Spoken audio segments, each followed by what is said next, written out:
Hi everybody, welcome back to another mental health tip. I hope you guys are having an amazing Tuesday. We are on mental health tip number 10 for the audio, and this one is called Building in the Midst of Adversity and Obstacles. So let's dive right into this week's mental health tip. So in life, as we go for the things God has spoken for us to do, we will face problems, adversity, and obstacles. I've learned through this that in our problems, God gives room for him to show up, to show he is the one that fulfilled his promise. He is the one that builds and expands our faith in the midst of our sufferings and adversity, and he carries us through.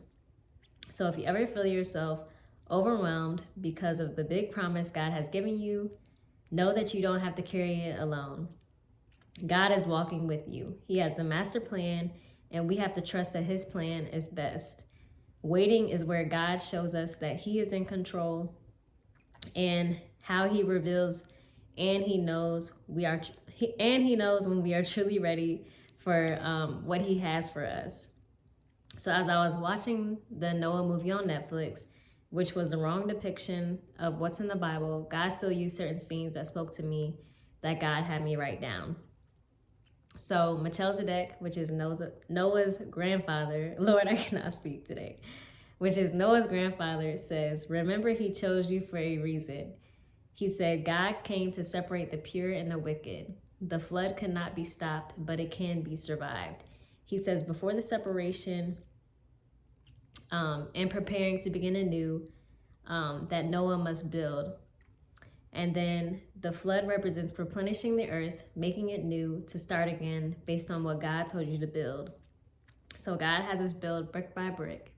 God's chosen people will be tempted, attacked, and talked about, but God will protect them, us, through it all. And God fulfilled the promise he spoke to Noah. He followed the instruction of building. God gives us free will to either follow the temptation of darkness or to walk and hold on to the light. So this is your reminder to keep building, keep believing, keep your eyes on Christ, and he will get the glory no matter what we face or go through. And the verses for mental health tip number 10 are Psalms 86:5, which says, "O Lord, you are so good, so ready to forgive, so full of unfailing love for all who ask for your help." And then Genesis 6:7-22, which I'm not going to read, but that is the story of Noah. I recommend reading it. And then the last verse is Psalms 87:6, which says, when the Lord registers the nations, he will say they have all become citizens of Jerusalem. So I hope that this mental health tip is a reminder of how faithful God is, even in the midst of us building, and even in the midst of the adversity and the obstacles that we may face.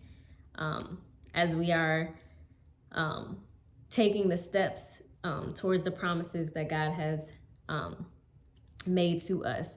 So like I always like to end these mental health tips, I pray that if you are somebody that is struggling with your mental health, that you know how important you are to God, that he sees you, he knows where you are, and he is able to pull you up and out of that situation at the right time. God is never late.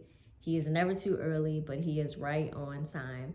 So I pray that this mental health tip has been a blessing. I hope you guys continue to have an amazing Tuesday. And until the next mental health tip, I will talk to you guys soon.